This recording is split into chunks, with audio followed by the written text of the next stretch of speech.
आश्विन अगला महीना, पहले कृष्ण पक्ष, कुछ ही नहीं होगा, पूरा श्राद्ध पक्ष है। मैंने अभी बताया कि 16 श्राद्ध होते हैं। एक पूर्णिमा को निकल गया, अगला पूरा पखवाड़ा, पूरा फोर्टनाइट, 15 दिन श्राद्ध ही होंगे, पूरे में श्राद्ध फोर्टनाइट होगा।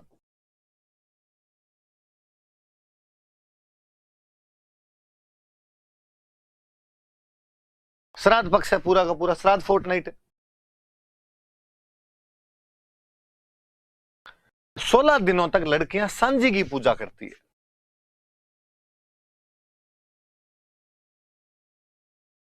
गांव में लोकल भाषा में कहते हैं सिंधिया माता, कि सिंधिया माता की पूजा की जाती है। गोल गोल आकृतियां बनाती है मिट्टी और गोबर की, मिट्टी और गोबर लेके उसकी गोल गोल सी आकृतियां बनती है, सिंधिया माता बोलते हैं। 16 दिन तक 16 सिंधिया बनाई जाती है, सांझी बनाई जाती है और उनकी पूजा कर ली जाती है। कोई पूछे कि श्राद्ध पक्ष में किसकी पूजा की जाती है, तो सांझी की पूजा की जाती है, सिंधिया माता की पूजा की जाती है। किसकी बनती है सांझी, तो मिट्टी और गोबर की सांझी बनती है। याद रखने वाली थोड़ी सी बात, नाथ द्वारा में ये जो सांझी है ये केले की बनाते हैं।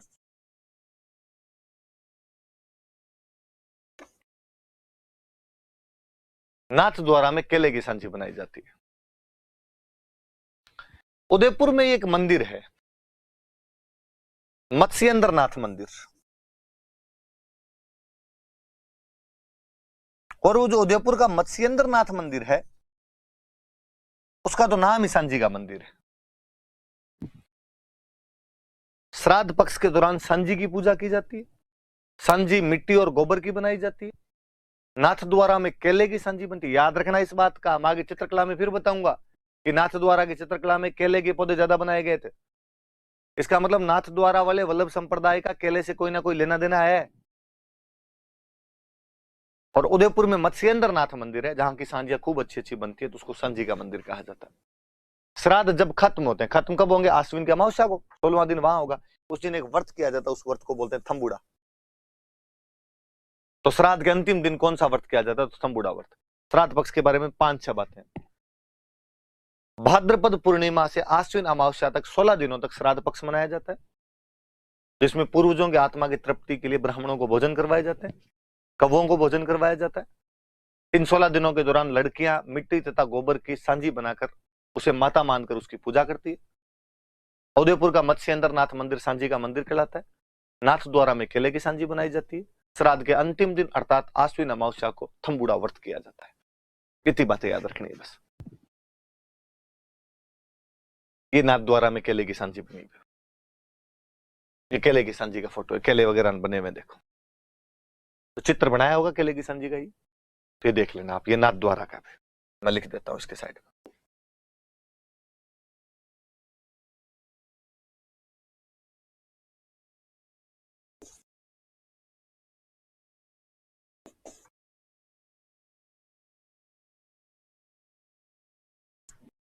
नाथ द्वारा में केले की सांझी।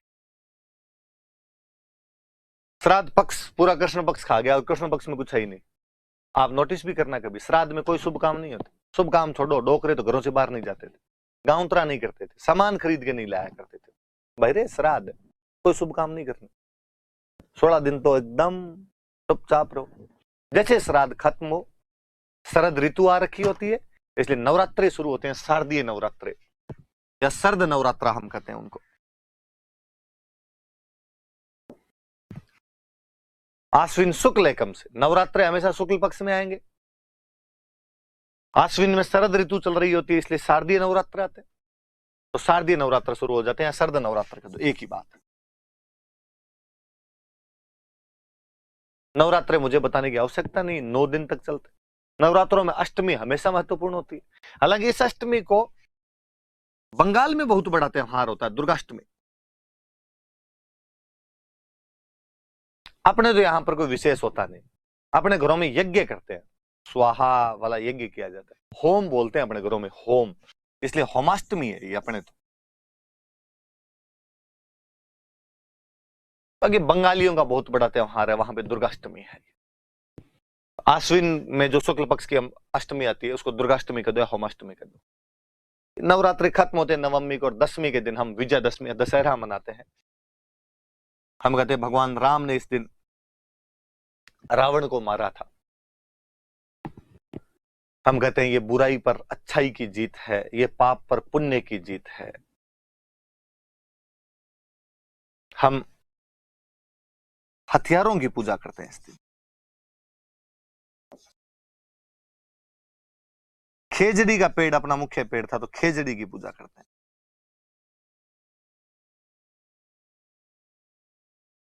हथियारों की पूजा की जाती है, खेजड़ी की पूजा की जाती है, क्योंकि युद्ध हथियारों से जीता होगा, इसलिए हथियारों की पूजा स्वाभाविक सी बात।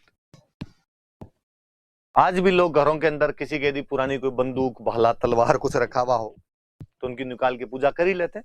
थोड़ी बहुत फॉर्मेलिटी तब भी की जाती। फौज, सेना ढंग से कर लेती है अपने। राजा महाराजाओं के टाइम में मैंने जब सामंती व्यवस्था पढ़ा रहा था तब भी मैंने बताया था कि दशहरा मुख्य त्योहार हुआ करता था। अक्सर तो जो राजा महाराजा थे वो दशहरे पर अपनी सेना लेके निकला करते थे, आसपास के क्षेत्र वगैरह जीतने की कोशिश किया करते थे। पर मुझे लगता है अब तलवार पूजने से क्या मतलब है? अब तलवार का टाइम थोड़ी। अब यदि पूजा करनी है आपको तो पेन की पूजा की जाए। तो पेन लाए जाए, 5-10 पेन लेके आ जाओ, 5-5 रुपए वाले ले आओ भाई, ज्यादा क्यों लाओ? अपने भांत बनती ले, रंग बिरंगी ले आओ, थोड़े 5-10 पेन रखो, उनकी अगरबत्ती कर लो।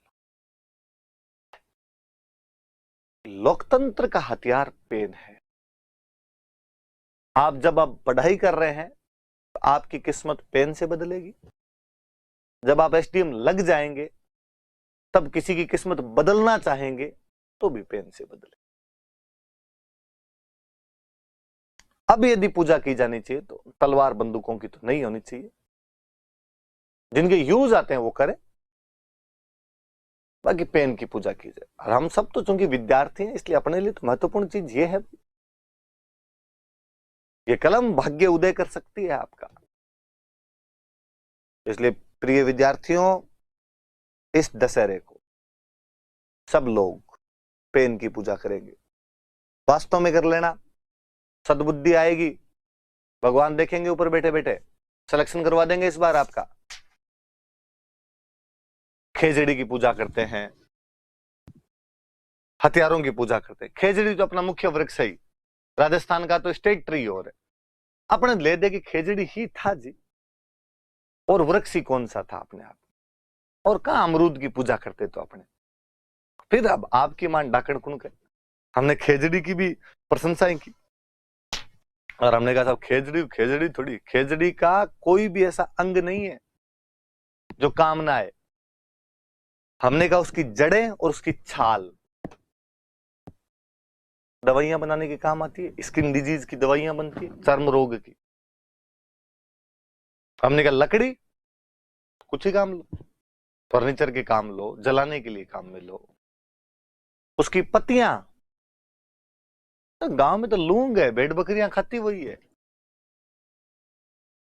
उसका फल तो सांगरी। और मुझे लगता है यार शहर वालों को कई बार बड़ा थैंक यू बोलने का जीव करता है कि शहर वालों, आपने हमारे गांव की सांगरी को जो इज्जत बख्शी है, इस बात के लिए कोटि कोटि प्रणाम आपको। वरना बापड़ी सांगरी की गांव में क्या इज्जत। यहां पता चलता है यार सांगरी मार्केट में 1000 रुपए किलो मिलती। क्या बात है, वो इतनी इतनी महंगी। गांव में सांगरी वाली रुत में मम्मी महीने भर तक सुबह शाम सांगरी बनाती है। हाथ जोड़ने पड़ते हैं कई बार तो। ये तो चिबड़ी खिला दे, चिबड़ी मतलब काचर, तो मिर्च रगड़ के खिला दे, इस सांगरी से तो पीछा छुड़ा। और शहर के अंदर आके वही सांगरी शादियों में बनती है। शादियों में जिसके सांगरी की सब्जी लोग तारीफें करते हैं, अरे बड़ा खर्चा किया था उन्होंने। कैसे भाई, क्या खर्चा किया? अरे जो सांगरी की सब्जी थी। मैं कहूं गांव में किसी बारात को यदि सांगरी की सब्जी खिला दो, लोग धूड़ फेंक के जाए, धूड़। शर्म नहीं आई, मंगतों ने सांगरी खिलाई, कोई ढंग की सब्जी नहीं बची थी उनके। तो ये किस्सा तो मैंने कभी पहले बताया होगा आपको। मैं नया नया तैयारी करने के लिए आया था इधर, क्लास में कोई लोकल जयपुर के दोस्त बन गए। जयपुर में यहाँ कोई एक रेस्टोरेंट है चौकी ढाणी नाम करके, और उसने एक दिन मुझे कहा यार इस बार संडे को चौकी ढाणी चले अपने। मुझे लगा यार भगवान जाने क्या ढाणी वाणी नाम ले रहा है, तो क्यों वहां क्या है? वो रेस्टोरेंट है। मैं अच्छा होटल है, खाने वाली होटल है। हाँ वहां ऐसा क्या है कि वहां चले? उसने कहा वहां ना झोंपड़े बने हुए हैं। अच्छा फिर? वहां ना नीचे बिठा के खाना खिलाते हैं। हाँ जी। आगे का बाजरे की रोटी और सांगरी की सब्जी खिलाते हैं, वहां पे मजा आ जाता है। मैंने कहा भाई ये मजे मैंने तो 20 साल लिए हैं गांव में, और मजे नहीं थे, सजा है सजा। तू ही खाई, बाजरी खा खा के कंठ छुल जाते हैं। रात को सूखी हुई सुबह वापस दे दिया करते थे। तुम शहर वाले कभी कभी खाते हो, इसलिए तुम्हें लगता है कि वाह टेस्ट चेंज करने के लिए आज बाजरी खा लेते हैं। डेली डेली खानी पड़े ना तो पल्ले पड़ जाए चीजें। और सांगरी क्यों? मुझे तो याद आता है सांगरी सूख जाती तो बनते थे खोखे, दोनों जेब में भरे हुए, सुबह शाम सारे दिन खोखे खाते वो। तो खेजड़ी भाई अपना वो वृक्ष है जिसके हर चीज काम में आए, तो खेजड़ी की पूजा करें। हम कहते हैं दशहरे सबसे अच्छे राजस्थान के अंदर यदि कहीं दशहरा होता है तो वो तो होता है कोटा। अपने कोटा का दशहरा बहुत फेमस है। और भारत में सबसे अच्छा दशहरा कहीं पर हो तो मैसूर, मैसूर का दशहरा प्रसिद्ध है। दशहरे पे एक और बात कि दशहरे पे लीलटास पक्षी के दर्शन करने चाहिए, और लीलटास पक्षी के दर्शन करो तो शुभ माने जाते हैं। आप में से कईयों को लगेगा सर लीलटास क्या? तो मैं कहूंगा कि नीले रंग की छोटी सी चिड़िया आती है, कंठ नीले होते हैं उसके, नीलकंठ चिड़िया भी बोलते हैं, गांव की भाषा में अपने उसको लीलटास कर देते हैं। आप में से कई बच्चों को अब भी नहीं समझ में आएगा कि सर नहीं नीलकंठ भी हमारे तो पल्ले नहीं पड़ रहा है। फिर मैं कहूं कि किंगफिशर वो नीलकंठ है आपका, वो लीलटास है। मुझे लगता है अब आप एग्जैक्टली वहीं पहुंचे होंगे जहां पर मैं आपको पहुंचाना चाहता था। किंगफिशर वाले पे देख लेना आप, इस बार थोड़ा ढंग से उसको लाओ तब देखना कि क्या बना हुआ उस पे। कहानी है कि भगवान राम जब रावण से लड़ रहे थे और रावण मर नहीं रहा था, राम ने पूछा क्या तोड़ है इसका? अरे अब शिव जी के वरदान दिए हुए, शिव जी का स्टूडेंट है, आज मरे निकल मले। भगवान राम ने भगवान शिव की आराधना की, शिव प्रकट हुए। कहा बोलो क्या चाहिए? प्रकट क्या हुए मतलब राम जी ने शिव जी की आराधना की और शिव जी कहा कि महाराज स्टूडेंट आपका है, कोई तो कमी बताओ इसकी जिसे मारा जाए, मर ही नहीं रहा है। और कहते शिव ने नीलकंठ पक्षी के रूप में दर्शन दिए। देवताओं और दानवों के समुद्र मंथन में जब जहर निकला था तो उस हलाहल को पीने वाले भगवान शिव थे, इसलिए उनके कंठ नीले पड़ गए थे, इसलिए हम उन्हें नीलकंठ के रूप में याद करते हैं।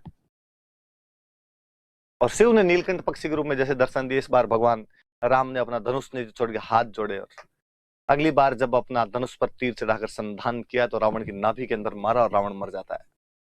इसलिए कहा गया कि यदि दशहरे वाले दिन आप भी नीलकंठ पक्षी को देख लो, लीलटास या किंगफिशर को देख लो, वो 12-25 है। हम जब पढ़ा करते थे, नागौर के एक पंडित जी आया करते थे हमेशा हमारे साथ में, वो एक अक्सर कहानी सुनाया करते थे। क्लास में सर ने कहा कि लीलटास पक्षी को इस दिन देखा जाए तो दर्शन शुभ माने जाते हैं। बच्चों ने क्लास में पूछा सर कैसे? दिलीप सर ने कहा यार देखते हैं तो बस अच्छे होते हैं।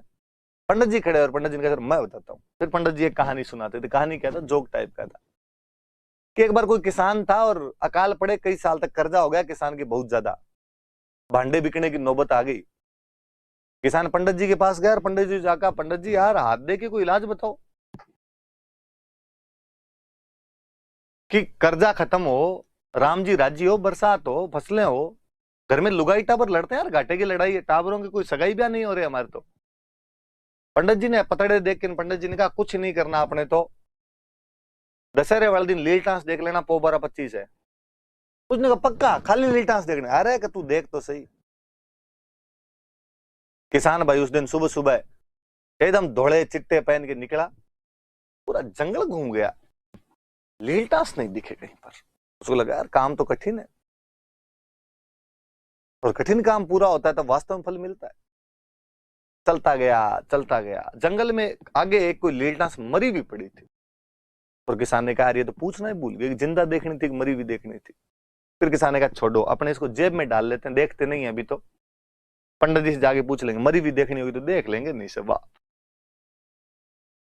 वापस आया पंडित जी को, कहा पंडित जी पूछना तो भूल ही गया था कि जिंदा देखनी थी कि मरी भी देखनी थी। पंडित जी ने कहा मरी भी देख मतलब ना 7 पीढ़ियां बर्बाद हो जाएगी, है वो भी बिक जाएंगे, लुगाई टबर तेरे को ठोकेंगे, कुछ भी नहीं बचेगा, कर्जा सिर पे और हो जाएगा।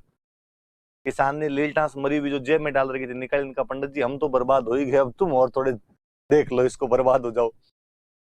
तो वो बात है भाई, तो लीलटास देखी जानी चाहिए, पर जिंदा देखनी है, आप मरी भी मत देख लेना लीलटास। ये लीलटास, कन्हैयालाल सेठिया ने इस लीलटास पक्षी पर एक बहुत अच्छी कविता लिखी, उस कविता का नाम ही लीलटास है। कभी कोई आपसे पूछेगी लीलटास नामक कविता किसके द्वारा लिखी गई, तो राजस्थानी भाषा के एक मूर्धन्य साहित्यकार कन्हैयालाल सेठिया, जिनके बारे में हम आगे और खूब सारी बातें पढ़ेंगे। बात आई तो बात की बात में हमने कहा कि इनके कविता का नाम लीलटास है।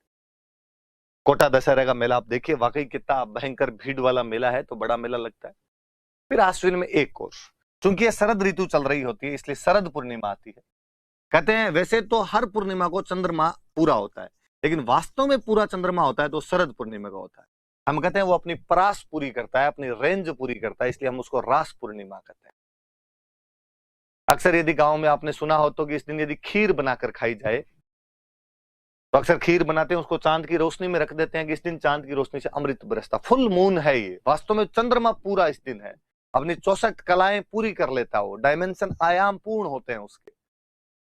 पर यदि वो अमृत बरसने वाली खीर खाई जाएगी, चंद्रमा की रोशनी में अमृत बरसता है, तो आंखों की रोशनी तेज होती है। मेले लगते हैं इस दिन। मारवाड़ के अंदर मारवाड़ फेस्टिवल मनाया जाता है, मारवाड़ महोत्सव जोधपुर में, या उसका एक नाम और मांड महोत्सव। मैं आगे बताऊंगा मांड क्या होता है, एक बार केवल याद किया जाए। ये मारवाड़ महोत्सव तो होता है जोधपुर में, और मीरा महोत्सव होता है, ये होता है चित्तौड़ में।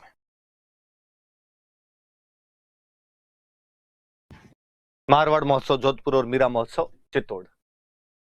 तो भाई जिन जिन के चश्मे लगे हुए हैं वो लोग इस बार खीर बनाकर खाना, ताकि आपकी आंखों की रोशनी तेज होगी, आंखों का चश्मा हट जाएगा।